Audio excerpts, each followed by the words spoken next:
This is going to be the second part of my 3-part video review of the Saddleback medium front pocket backpack.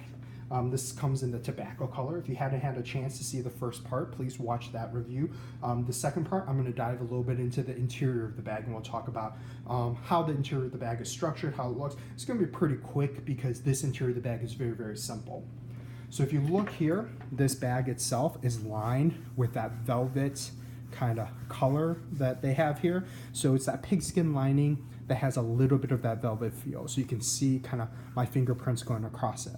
Now, I really, really like this lining. One of the tough parts about this that you lose from the slick pigskin lining, if you look here, these are just kind of oil stains from my hands. As I was conditioning the bag, I wasn't careful about where I put my fingers, and my finger kind of touched the interior of the bag here. You can see kind of left a little bit of a scuff mark along the smooth velvet interior, which is a little frustrating.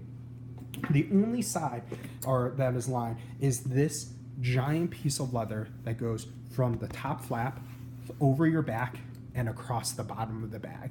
This one large piece of leather here, if you look, is lined all the way down the back of the bag here and then along into the bottom of the bag.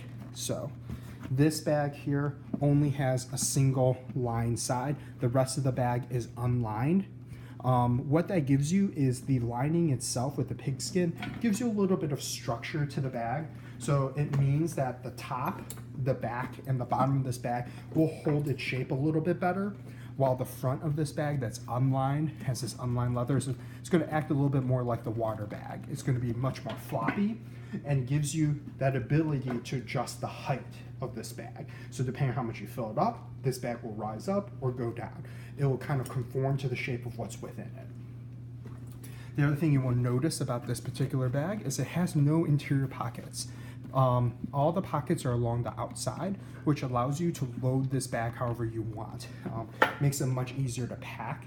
You talk about, if you watch my other videos, you'll see that I talk a lot about the loss of negative space in the interior of a lot of bags.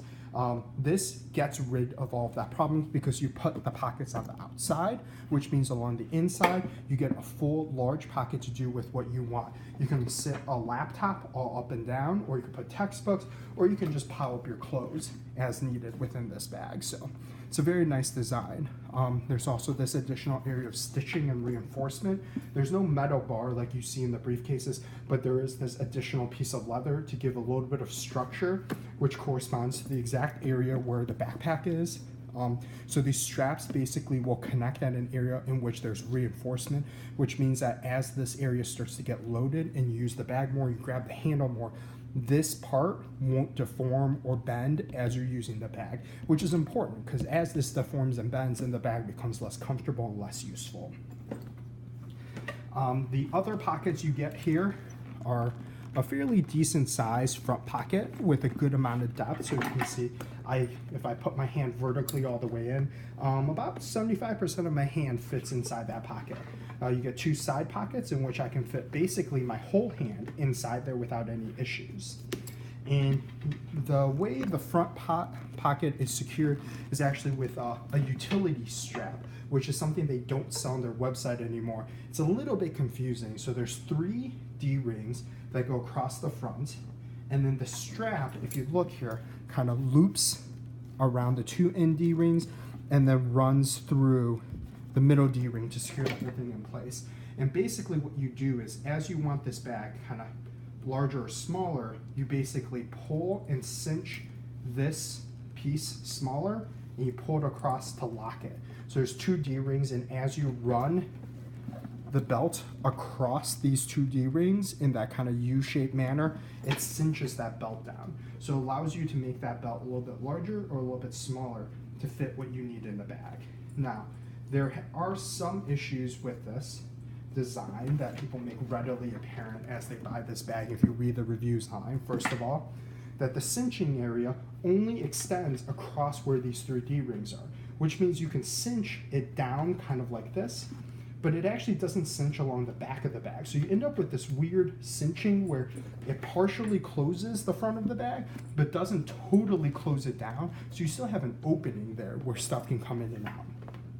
The second is, you saw it took me 2 hands to cinch this down. It's not an easy way to cinch. It's not like you can be walking around and pull it shut and then loosen it quickly. It takes time and it takes effort to basically use the cinch to cinch the bag down at all if you want to, which creates a very frustrating situation if you want to quickly get in and out of your bag. There's no easy way to do it. It is pretty beautiful. It does use nice leather, but some people have actually modified it, putting eyelet rings right between the stitching at the top and basically creating a string cinch where it pulls through the bag. And that's actually something that Leatherworks, which modifies a lot of Saddleback bags, can do for you. So this is the second part of my 3-part review of the medium front pocket backpack by Saddleback Leather.